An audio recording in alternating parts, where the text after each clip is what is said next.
أعوذ بالله من الشيطان الرجيم. بسم الله الرحمن الرحيم. إذ يغشيكم النعاس أمنة منه وينزل عليكم من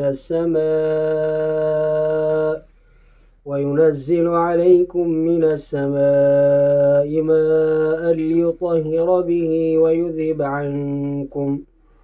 ويذهب عنكم رجز الشيطان وليربط على قلوبكم ويثبت به الأقدام. إذ يوحي ربك إلى الملائكة أني معكم فثبتوا الذين آمنوا سألقي في قلوب الذين كفروا الرعب فاضربوا فوق الأعناق واضربوا منهم كل بنان. ذلك بأنهم شاقوا الله ورسوله ومن يشاقق الله ورسوله فإن الله شديد العقاب. ذلكم فذوقوه وأن للكافرين عذاب النار. يا أيها الذين آمنوا إذا لقيتم الذين كفروا زحفا فلا تولوهم الأدبار. ومن يولهم يومئذ دبره إلا متحرفا لقتال أو متحيزا إلى فئة فقد باء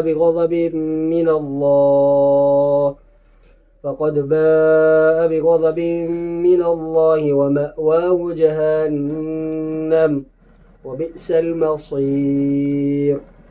فلم تقتلوهم ولكن الله قتلهم وما رميت إذ رميت ولكن الله رمى وليبلي المؤمنين منه بلاء حسنا إن الله سميع عليم.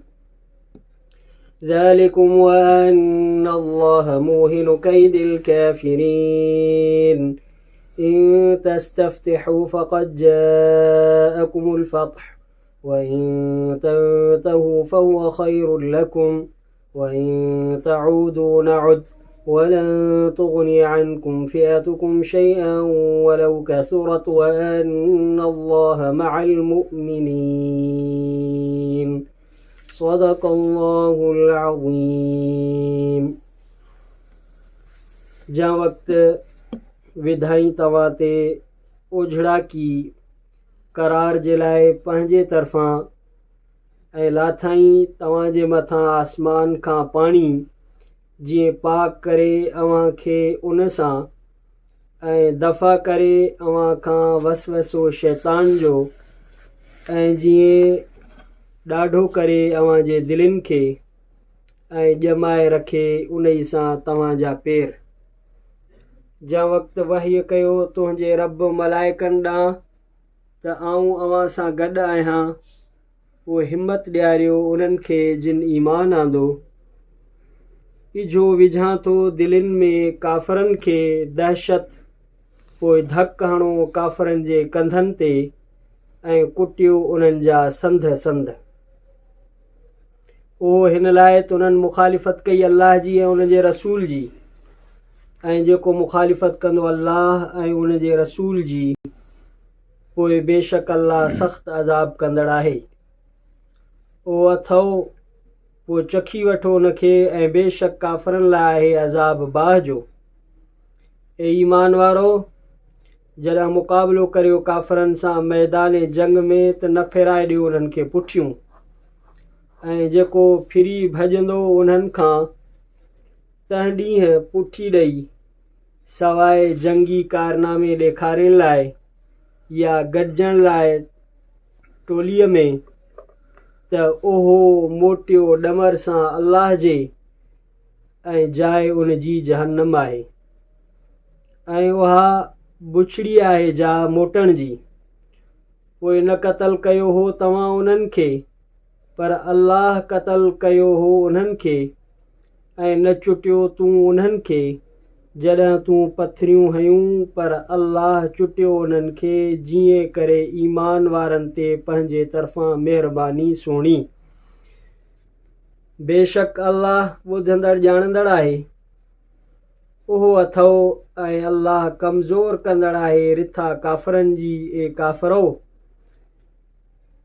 जे पुछो था सोभ जो त इजा आई आहे अव्हां वटि उहा सोभ, ऐं जे हटी वेंदव त उहो भलो आहे तव्हां लाइ, ऐं जेकॾहिं मोटंदव त असां बि मोटंदासूं, ऐं हरगिज़ कमु न ईंदो तव्हांखे तव्हांजो लश्कर कुझु बि तोड़े जो घणो हुजे, ऐं यकीनन अल्लाह गॾु आहे मोमिननि सां। सूरतुल अनफाल 9 सिपारो, ॿियो रुकू, आयत नंबर 10 खां आयत नंबर 19 ताईं मुकम्मल रुकू जी तिलावत कईसीं ऐं उन्हनि जो लफ़्ज़ी तर्जुमो पढ़ियोसीं। इन रुकू जे तर्जुमे जे सिलसिले में अव्हां जे साम्हूं जेको तर्जुमो पेश कयो वियो आहे, उहो तर्जुमो कुतुबुल अक़ताब हज़रत साईं मौलाना अब्दुल करीम नव्वर अल्लाहु मरकदहू जन जो लिखियलु तर्जुमो पढ़ियो वियो।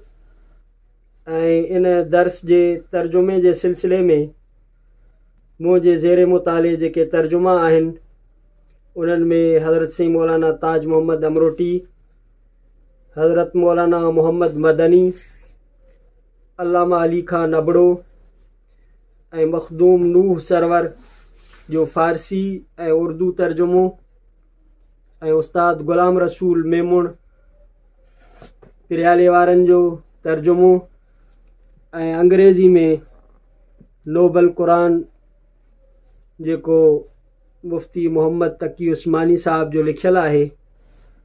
इन्हनि तमामु तर्जुमनि खे मुतालो करे ऐं तर्जुमो पेश कयो वियो आहे। लफ़्ज़ी तर्जुमे खां बाद में इन्हनि आयात जो तफ़सीर हवाले जे तौर ते हवाले सां गॾु उर्दू तफ़सीर अनवारुल बयान फ़ी कश्फ़ असरारिल क़ुरान जुल्द नंबर 2 हज़रत मौलाना मोहम्मद आशिक़ इलाही मुहाजिर मदनी रहमहुल्लाह जे लिखियल तफ़सीर मां पेश कजे थो। इज़ युग़श्शिकुमुन नुआसु अमनतम मिन्हु व युनज़्ज़िलु अलैकुम मिनस समाइ माअन लियुत्तहिरकुम बिही व युज़हिब अन्कुम रिज्ज़ शैतानि व लियरबित अला क़ुलूबिकुम व युथब्बित बिहिल अक़दाम। इन्हनि आयात जो तफ़सीर हिन रीत आहे।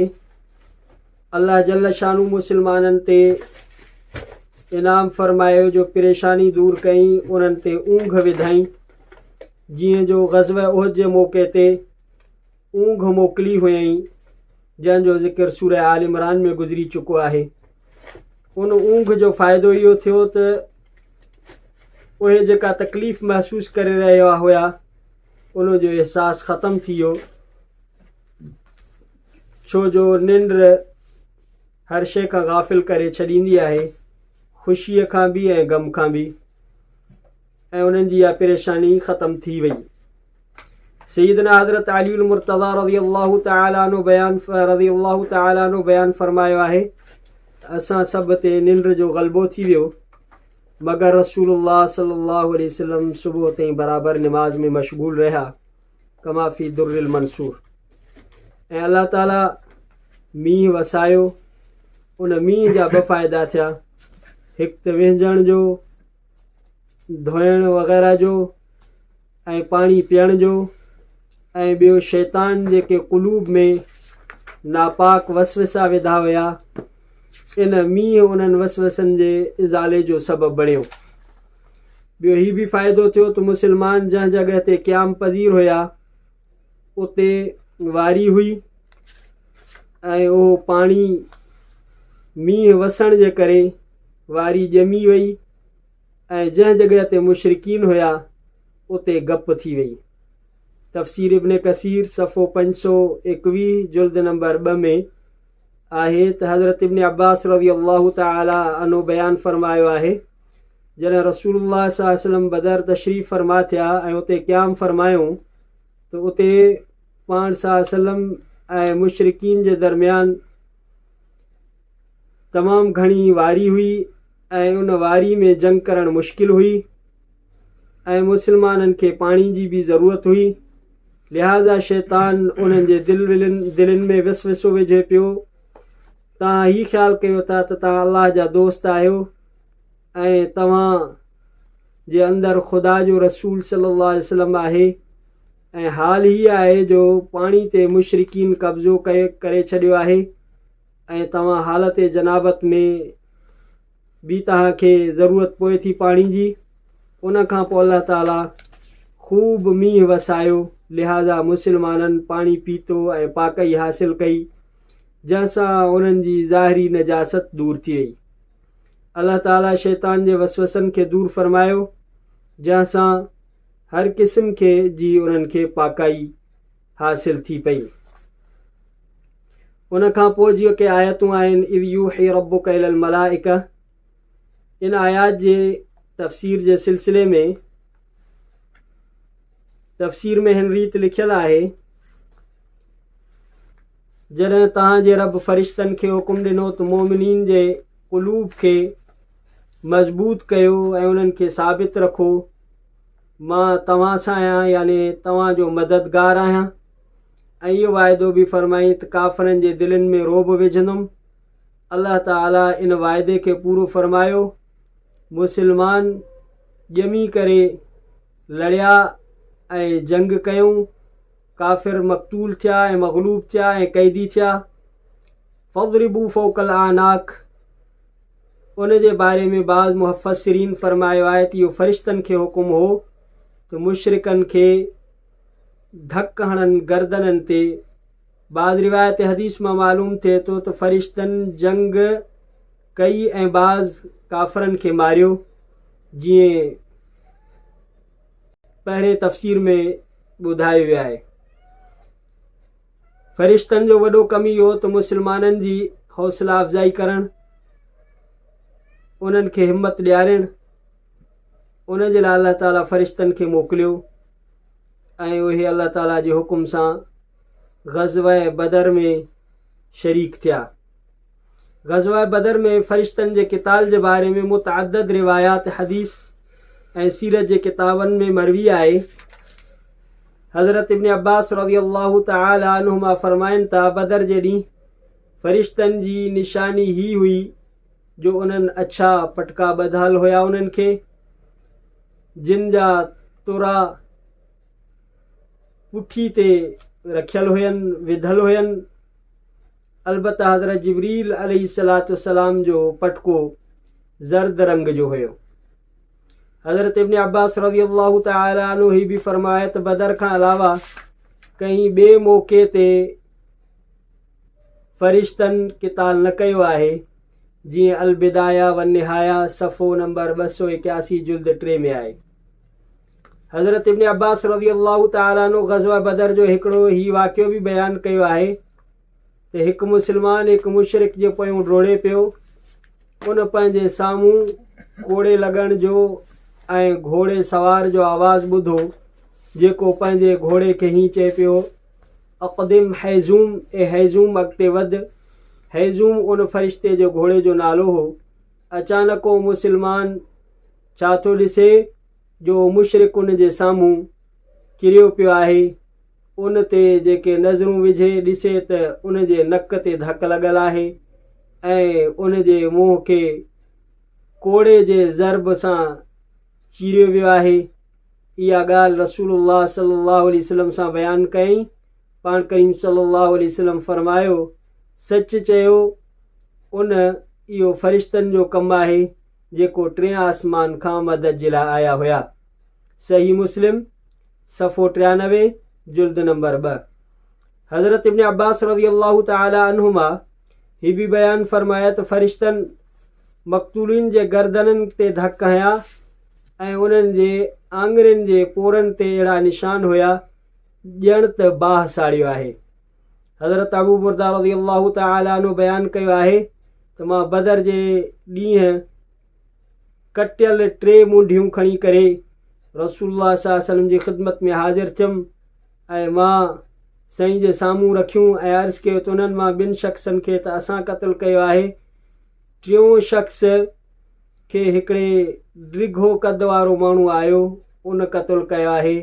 मां इन मक़तूल जी मुंडी खणी आयो आहियां। पाण करीम सल्लल्लाहु अलैहि वसल्लम फरमायो ओ ड्रिघे कद वारो फलाणो मलाइक हुयो। बदर जे ॾींहुं मलाइक लही आया अल्लाह ताला जे हुकुम सां ऐं उन्हनि खे अल्लाह ताला जा अहकाम मिलियल हुया।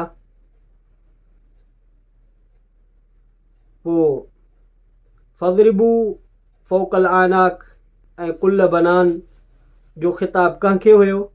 बाज़ हज़रात फरमाया त इहो फ़रिश्तनि खे ख़िताब हुयो ऐं बाज़ हज़रात फरमायो आहे त फ़रिश्तनि खे ऐं हज़रात सहाबा खे ख़िताब आहे।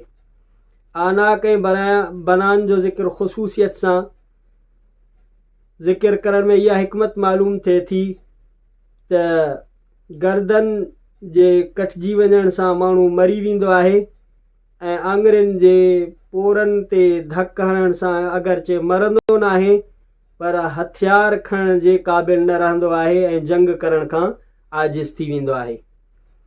उन खां बाद वारी आयत ज़ालिक बिअन्नहुम शाक़ुल्लाह व रसूलहू, इन आयत जो तफ़सीर आहे इहो अहले कुफ़ुर खे आहे जेके बदर में शरीक हुया। मतिलबु हीअ आहे त इन अज़ाब खे चखो ऐं अल्लाह ताला मज़ीद फरमायो व अन्न लिल काफ़िरीन अज़ाब अन्नार, बिलाशुबा काफ़रनि जे लाइ दोज़ख जो अज़ाब बि आहे, दुनिया जे अज़ाब खां पोइ आख़िरत जे अज़ाब बि आहे। ऐं अल्लाह ताला इन मां इहो बयानु फरमायो त अज़ाब सिर्फ़ु हिते ख़तमु न थियो आहे ऐं अञा अॻिते बि अज़ाब आहे। उन खां बाद वारियूं आयतूं जंहिंमें अल्लाह ताला अहले ईमान खे ख़िताब फरमाया या अय्युहल्लज़ीना आमनू इज़ा लक़ीतुमुल्लज़ीना कफ़रू ज़हफ़न फ़ला तुवल्लूहुमुल अदबार। इन आयत में अहले ईमान खे हुकुम ॾिनो वियो आहे त जॾहिं काफ़रनि सां मुक़ाबिलो थी वञे ॼमी करे लड़ो, पुठी न फेरियो, भॼो न, छो त मैदान जंग मां भॼणु गुनाह कबीरो आहे। सही बुख़ारी ऐं सही मुस्लिम में आहे रसूलुल्लाह सल्लल्लाहु अलैहि वसल्लम इरशाद फरमायो 7 हलाक करण वारियुनि शयुनि खां बचो। अर्ज़ु कयूं अल्लाह जा रसूल सल्लल्लाहु अलैहि वसल्लम उहे कहिड़ियूं आहिनि? फरमायूं त कंहिं खे अल्लाह जो शरीक बणाइणु, जादू करणु, कंहिं जान खे क़त्ल करणु नाहक ऐं व्याज खाइणु, यतीम जो माल खाइणु, जंग जे मौक़े ते पुठी ॾेई करे भॼणु ऐं मोमिन पाक दामन औरतुनि ते तोहमत लॻाइणु। अलबत्ता इन में 2 सूरतुनि जी मुस्तस्ना आहे त हिकिड़ी सूरत इहा आहे त बज़ाहिर ईअं सम्झजे त इहो मोमिन वञे थो जंहिंसां दुश्मनी इहो सम्झे थो त इहे शिकस्त खाई वियो आहे ऐं हक़ीक़त में वापसि थी करे हमले करण जी नीयत रखे थो त इहो पुठी ॾियण वारे हुकुम में शामिल न थींदो। उनखे मुतहर्रिफ़ल लिक़िताल सां ताबीर कयो वियो आहे त जंहिं जॻह जंग करे रहियो आहे उनखे छॾे करे अहिड़ी जॻह ते हलियो वञे जेका क़िताल जे लाइ ज़्यादा मुनासिब हुजे या काफ़रनि जी हिकु जमात खे छॾे करे ॿी जमात जे तरफ़ हलियो वञे। आयत जा अल्फाज़ इन्हनि समूरनि खे शामिल आहिनि। ॿी सूरत हीअ आहे जंहिंमें पुठी फेरे करे वञण जी इजाज़त आहे। उहा हीअ आहे त कोई जंग करण वारो मुसलमाननि जे कंहिं जमात वटि हलियो वञे ताकी उनखे पाण सां गॾु मिलाए करे ऐं उन्हनि खे गॾु करे जंग करे। उनखे मुतहय्यज़न इला फ़िअतिन सां ताबीर कयो वियो आहे। सहाबा रज़िवानुल्लाह अन्हुम जो हिकिड़ो वाक़ियो हज़रत अब्दुल्ला बिन उमर रज़ियल्लाहु तआला अन्हु बयानु फरमायो आहे काफ़रनि सां विढ़ण जे लाइ रसूलुल्लाह सल्लल्लाहु अलैहि वसल्लम असांजो हिकिड़ो नंढो दस्तो मोकिलियो। उन मौक़े ते काफ़रनि हमिलो कयो। उन जे करे असां महाज़ छॾे करे मदीना मुनव्वरा अची वियासीं ऐं इहो सम्झी करे त असां हलाक थी वियासीं जो असां वापसि मोटी आयासीं। पोइ पाण करीम सल्लल्लाहु अलैहि वसल्लम जी ख़िदमत में हाज़िर थिया, अर्ज़ु कयूं त असां त राह फ़रार इख़्तियार करण वारनि मां आहियूं। पाण सल्लल्लाहु अलैहि वसल्लम फरमायो, न बल्कि तव्हां माण्हू जमात जे तरफ़ ठिकाणो वठण वारा आहियो ऐं मां तव्हांजी जमात आहियां। साईं जन जो मतिलबु इहो हो त क़ुर मजीद में जेके 2 सूरतूं में भॼण जी इजाज़त आहे उन्हनि मां हिकिड़ी हीअ बि आहे पंहिंजे जमात जे तरफ़ जॻह वठणु। लिहाज़ा तव्हां उन्हनि माण्हुनि में शुमार आहियो जेके पंहिंजे लश्कर ऐं पंहिंजे जमात जी तरफ़ पनाह वठण जे लाइ आया आहिनि। मदीने में अचणु, मूं वटि अचणु, मूं सां गॾु मुस्लमाननि जी जमात आहे, तव्हां पंहिंजी जमात जे तरफ़ आया आहियो, तंहिंजे करे तव्हांखे इहो भॼणु न चइबो। ऐं उन खां बाद में हदीस जी तशरीह मां जंहिंमें 7 कबाइर बयानु कया विया आहिनि, आयत शरीफ़ मां मालूम थिए थो त 2 सूरतुनि खां अलावा मैदान जिहाद छॾे करे भॼणु गुनाह कबीरो आहे। छो जो क़ुर शरीफ़ में अल्लाह ताला फरमाए फ़क़द बाअ बिग़ज़बिन मिनल्लाहि व मअवाहु जहन्नम, अलबत्ता ॿियनि मआसी कबीरा वांगुरु तौबा करण सां इहो गुनाह माफ़ थी वेंदो आहे। जीअं जो ग़ज़वा हुनैन जे शुरका जे बारे में फरमाईं सुम्म यतूबुल्लाहु मिन बअदि ज़ालिका अला मन यशा फलम तक़्तुलूहुम वलाकिन्नल्लाह क़तलहुम। इन्हनि आयतुनि जे मुतल्लिक़ ग़ज़वा बदर में बज़ाहिर मुसलमान जंग कई, उन्हनि सां गॾु फ़रिश्तनि बि शिरकत कई, पर चूंकि अल्लाह ताला ई मुअसिर हक़ीक़ी आहे, सभु कुझु उन जी मशियत ऐं इरादे सां थींदो आहे, इन जे लाइ फरमायईं त फलम तक़्तुलूहुम, तव्हां उन्हनि खे क़तल न कयो, वलाकिन्नल्लाह क़तलहुम, लेकिन अल्लाह ताला उन्हनि खे क़तल कयो।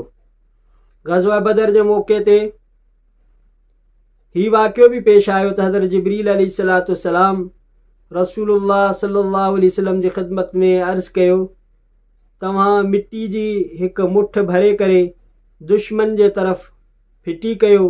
पाण सल्लल्लाहु अलैहि वसल्लम ईअं कयो ऐं उहा मिटी मुशरिकनि मां हर माण्हू जे अखियुनि में ऐं नक जे नासुनि में ऐं मुंहं में पहुती, जंहिंजे करे उहे माण्हू पुठी ॾेई करे भॼणु लॻा। हाणे मुसलमाननि उन्हनि ते हमिलो कयो ऐं उन्हनि खे क़ैद बि कयूं। पाण सल्लल्लाहु अलैहि वसल्लम जॾहिं उन्हनि जे तरफ़ मिटी उछली, उन्हनि जे लाइ बददुआ बि कयूं, फरमायूं शाहतिल वजूह, दुश्मननि जा मुंहं बदसूरत थियनि ऐं उहे शिकस्त खाई करे भॼी विया। अल्लाह ताला फरमाया वमा रमैत इज़ रमैत वलाकिन्नल्लाह रमा, इहो अल्लाह ताला इन में मुअसिर हक़ीक़ी हुयो, तूं इहा मिटी फिटी कई पर इन में असर अल्लाह जी ज़ात रखियो हो। वलियुब्लियल मुमिनीन मिन्हु बलाअन हसना, अल्लाह ताला फरमायो ताकि मोमिननि खे मां आज़मायां। बला इनाम जे माना में बि ईंदो आहे ऐं आज़माइश जे माना में बि ईंदो आहे। मुफ़सिरीन हिते इनाम जी माना वरिती आहे, मतिलबु हीउ ॿुधायो आहे ताकि अल्लाह ताला मोमिनीन खे अहिड़ो सुठो इनाम अता फ़रमाए जंहिंमें तकलीफ़ न हुजे।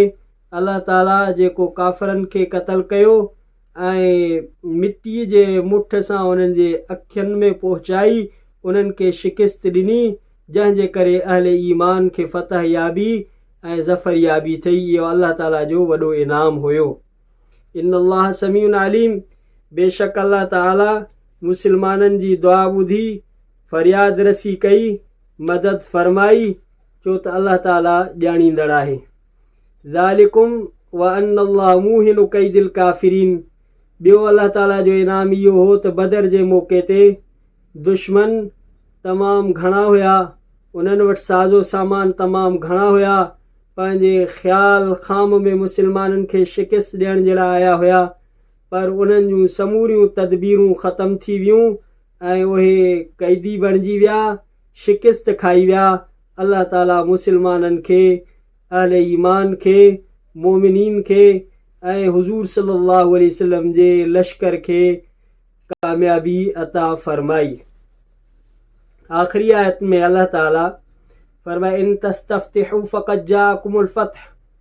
मुफ़स्सिरीन लिखियो आहे त अबू जहल बदर जे ॾींहुं लड़ाई थियण खां पहिरियों ही दुआ घुरी ही ते अल्लाह ही जेके ॿ जमातूं आहिनि, हिकिड़ी मोमिननि जी ॿी मुशरिकनि जी, इन्हनि मां जेको क़ता रहमी में वधीक आहे, जेको अहिड़ी शइ खणी करे आयो आहे जंहिंखे असां न ॼाणूं था, अॼु जी सुबुह उन्ही खे शिकिस्त ॾे।